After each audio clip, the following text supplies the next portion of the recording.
पूरे 10 दिन के बाद कंपनी ने मुझे टिकट और वीज़ा भेजा।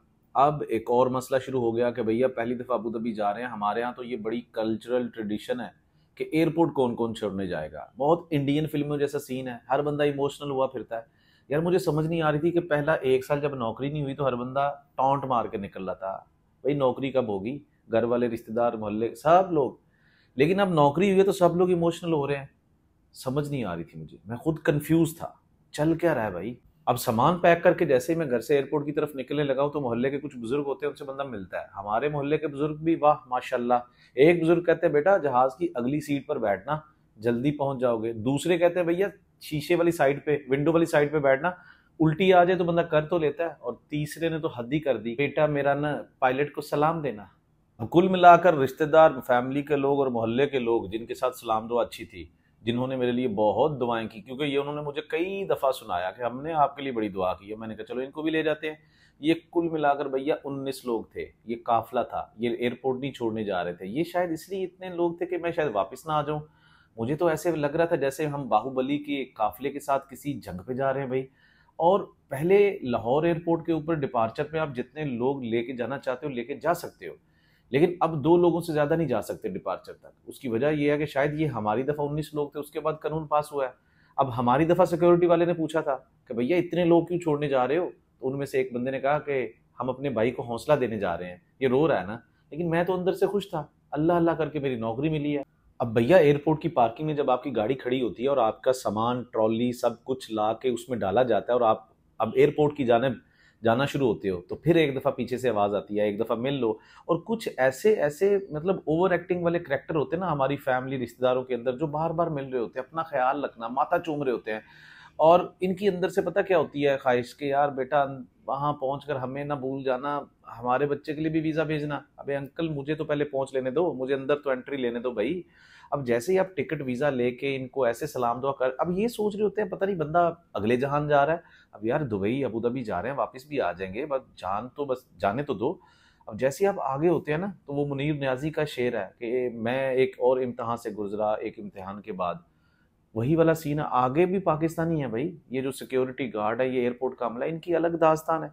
ये भाई साहब के अजीब से सवाल है, कहाँ जा रहे हो? Abu Dhabi. क्यों जा रहे हो? नौकरी हुई है, यहाँ क्यों नहीं मिली? भाई यहाँ नहीं है नौकरी। क्यों नहीं हुई नौकरी यहाँ पे? ओ भाई मैं कैसे बताऊँ, तो वहाँ कैसे मिल जाएगी? ओ भाई वहाँ पे अप्लाई किया, हो गई नौकरी, इससे पहले विजिट वीजे पे भी गया था। चलें, ये तो हमारी ड्यूटी है, हमने तो पूछना ही है। इस आपके सामान में क्या क्या लेके जा रहे हो? मैंने कहा भाई मैं कंघी, शैम्पू, टॉवल, ये ज़रूरी चीज़ें हैं, कपड़े हैं और फिर कुछ डाकू। उसने भाई मुझे सीधा होके गन नहीं तान ली, डाकू क्या मतलब? मैंने कहा सर पूरी बात सुन लें, डॉक्यूमेंट्स नॉट डाकू, पूरी बात तो सुने। अब भैया थोड़ा सा आगे गए तो सब लोग कह रहे हैं अपने जूते उतार लो। मैंने कहा यार ये एयरपोर्ट आ गए या किसी मुतबर्रक जगह पे आ गए हैं? लेकिन फिर एक तरफ से आवाज़ आई कि बेल्ट भी उतारो। मैंने कहा भाई मैं ऐसा बंदा नहीं हूँ भाई। फिर एक तरफ से आवाज़ आई भैया मोबाइल और ये जितनी भी वॉलेट है ना, ये अपने एक ये डब्बे में रख के ना ये दो हमें।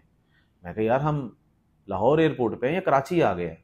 लेकिन फिर पता चला नहीं, ये सारा सामान इसलिए कह रहे हैं क्योंकि हमने अब स्कैनर में से गुजरना है। अबे स्कैनर वो ब्ला का नाम है, साइंस नासा कहाँ से कहाँ तक पहुंच गई, लेकिन हमारे एयरपोर्ट के स्कैनर में से पीरियोडिक टेबल की जो भी मेटल गुजार लो, एक ही आवाज आएगी, टू। जब मैं गुजरा ना तो भैया मेरे तो पसीने छूट गए, टू की आवाज आई। मैंने कहा भैया मैं कौन सी इलीगल चीज अपने साथ ले आया हूँ? जब मैंने इधर उधर देखा सब रिलैक्स थे, सब हंस रहे थे, हाँ कुछ नहीं कुछ नहीं। मैं कहा हाँ कुछ नहीं है, मतलब ठीक है, वरना यार ये तो ले डूबा था मुझे। अब यार जब स्कैनर से गुजर के अब आगे आते हो ना तो आगे एक और अमला खड़ा होता है। ये मैं एयरपोर्ट वालों से सवाल करना चाहता हूँ, भैया ये स्कैनर टेक्नोलॉजी बेस्ड है, आपको इस पर यकीन नहीं है तो उसको हटा दो। ये लोग दोबारा से, इनकी शायद स्कैनर से बनती नहीं है, ये लोग दोबारा से आपके चेक हुए स्कैन सामान को दोबारा खोल खोल के चेक करेंगे और इस तरह से उलझा देंगे जिस तरह के आपकी जिंदगी के मसले मसाइल में आप उलझे हुए होते हो, इस्त्री किए हुए कपड़े उलझा देते हैं यार।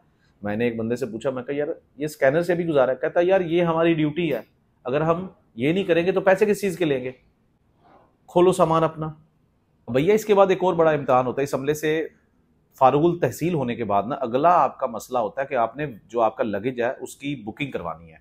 अब जैसे ही आप उस हॉल में जाते हो आपको बहुत सारी लाइनें नजर आती है, आप देख रहे होते हो छोटी लाइन कौन सी है ताकि उस लाइन में लग के मैं जल्दी जल्दी अपना काम करवा लूं, लेकिन ऐसा होता नहीं है। जिस लाइन में आप लगते हो उसी लाइन का बंदा उठ के पानी पीने चला जाता है, उसी लाइन का बंदा उठ के खाना खाने चला जाता है। अब यार अगर ये लगेज बुक करने वाला बंदा है ना, तो ये लाइन आपको आटे वाली लाइन लगती है, बिल जमा करवाने वाली लाइन लगती है। और भैया अगर इस लाइन में खड़े होकर अगर आप ऐसे करके देखें ना, और बुकिंग करने वाली जो कैंडिडेट है वो फीमेल है, दुशीजा है, तो इस लाइन में आप उम्र भर खड़े होकर भी इंतजार कर सकते हैं। एयरपोर्ट की इन लाइनों में खड़े होकर आप ये अंदाजा लगा रहे होते हो कि यार मेरे से आगे कितने लोग रह गए, 10 है, एक चला जाएगा, 9 रह जाएंगे, फिर ये लाइन 6 की है, वो 4 की है, अगर उसमें मैं चला जाता शुरू में तो मैं अच्छा रहता, इसमें बुरा रहता, यहाँ पे तो मेरे हालात ही बुरे हैं। आपका मैथ पीक पे चल रहा होता है, अचानक से एक खास किस्म की मखलूक आपको नजर आती है भाई, जिनका अपना सामान किसी और के हाथ में होता है ट्रॉली में। ये लोग ऐसे शर्मिंदा शर्मिंदा से होके आके ना आपकी लाइन के बिल्कुल आगे खड़े हो जाते हैं और आपके मैथ की माँ बहन एक कर देते हैं। मतलब कि ये खास मेहमान है, इनको पहले बोर्डिंग कर दें इनकी। यार ये क्या पहले जाके जहाज का तेल पानी चेक करेंगे? उड़ेंगे तो हम एक टाइम पे ही, लेकिन ये पाकिस्तान के अंदर कुछ लोगों को कीड़ा है। और फिर जब आपकी बारी आती है ना, आपका वेटेज उस काउंटर पे रखा जाता है, वेट किया जाता है, तो ये चाहे दुशीजा है चाहे ये मर्द हजरात है, ये आपको देखकर ना अजीब सी नजरों से देखते हैं कि भैया क्या है सामान में, भैया क्या मतलब क्या सामान में हो सकता है। और इन लोगों की मुझे एक बात समझ नहीं आती यार, जब इनको ना हायर किया होगा एयरपोर्ट के अमले ने, हायरिंग अथॉरिटीज ने, इनकी सीवी में एक चीज जरूर होगी, जब भी किसी के लगेज को आपने बुक करना है टॉन्ट जरूर मारना है, ये जॉब रोल डिस्क्रिप्शन में लिखा होगा। और दूसरी चीज, जब आपका कभी वेट ज्यादा होता है ना, ये उसमें से कुछ वेट निकाल करते बाई हैंड ले जाओ, और यार ये दोनों वेट एक ही जहाज में तो जा रहे हैं ना, तो फिर फायदा क्या निकालने का। और यहां से जान छूटती है तो फिर आपकी बारी आती है वेरिफिकेशन की। एक बंदा खड़ा होता है जो आपके पासपोर्ट को एक हाथ में लेके आपकी शक्ल से मैच कर रहा होता है। अच्छा जी, मेरे ख्याल में दुनिया में अच्छे बंदे की पहचान करना दूसरे नंबर पर आ चुका है। पहले नंबर पर ये नादरा या पासपोर्ट के ऊपर लगी तस्वीर की पहचान करना कि बंदा वही है या नहीं।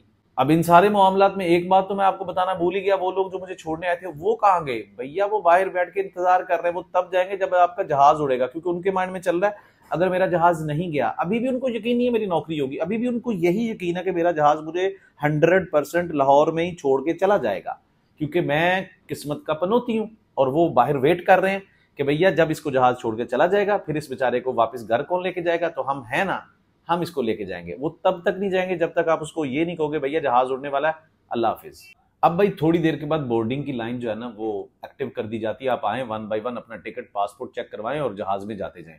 अब जहाज के अंदर ना दो तरह का रवैया होता है। अगर तो आप इंटरनेशनल एयरलाइन में सफर कर रहे हैं तो आपकी इंटरनेशनल एयर होस्ट आपको बड़ा स्माइलिंग फेस देगी, hello sir welcome on board, and आपका टिकट देखेगी और कहेगी sir okay follow me, I will guide you this your left side oil side, this 22E is your seat, please have a nice day, have a nice flight, मतलब इस तरह से। और Pakistani air hostess अगर PIA या शाहीन है तो क्या कहेगी? साथ वाली को कोनी मार के कह रही होती है, वेख नहीं एदा भी वीजा लग गया। इंटरनेशनल एयर होस्टेस को आप कहते हो ना कि मुझे पानी चाहिए, वो 1 मिनट में आपको पानी ला के दे देगी। ये PIA और ये ब्लू एयर की एयर होस्टेस को आप कहते हो ना कि मुझे पानी चाहिए, कहती उठ के पी ले। बाहर जा रहे हो ना, वहां पे सारे काम खुद करोगे ना, तो क्यों नहीं जहाज से आदत डालो?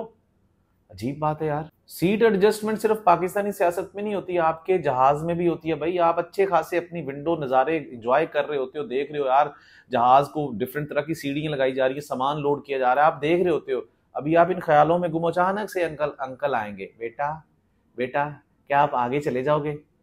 भाई क्यों? मेरे साथ ऐसे हुआ भाई, मुझे एक आंटी आ कहती है बेटा आप आगे चले जाए, आगे मेरी बेटी बैठी हुई है, आप वहां पे जाके बैठ जाए, मेरे मियाँ इधर हैं तो हम इकट्ठे बैठ जाते हैं।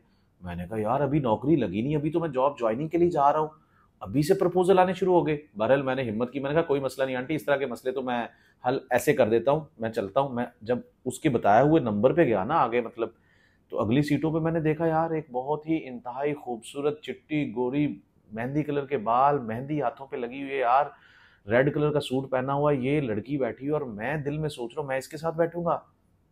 मैंने कहा एक्सक्यूज मी, कहती जी।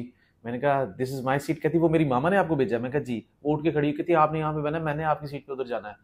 मैंने कहा यार ये मेरे साथ क्या हुआ है? मतलब कि वो सारी फैमिली वहां पे गेट टुगेदर करने के चक्कर में मुझे उन्होंने इधर भेज दिया, और मेरे साथ यहाँ पे खांसता हुआ बाबा आके बैठ गया।